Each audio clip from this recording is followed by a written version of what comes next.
And yes, indeed, we continue to condemn such acts, even as the country and the world pretty much begins very soon to observing the 16 days of activism. Now, Agriculture Principal Secretary Dr. Paul Kiprono has ordered investigations into suspected incidences of fraud and the registration of 3 suspicious companies in Meru County believed to have been used by crooks to siphon millions of shillings.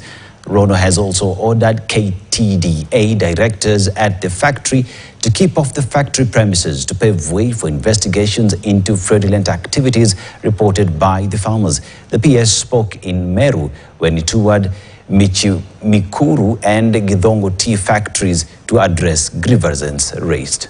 Vile hata umeona leo tukisikia tuko na shida ya mkulima pale fulani kama wizara wa kilimo tunakuja kwa nguvu, hata hatukuji kwa barabara, tunatafuta ndege, tunachanga haraka, tunakuja kwa nguvu, unafikiria ni ya siasa.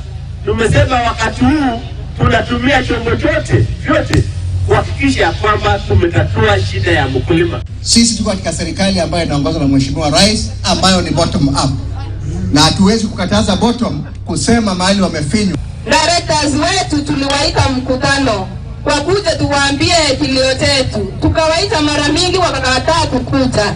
Sisi kama wakulima tukachagua interim committee. The questions continue to mount over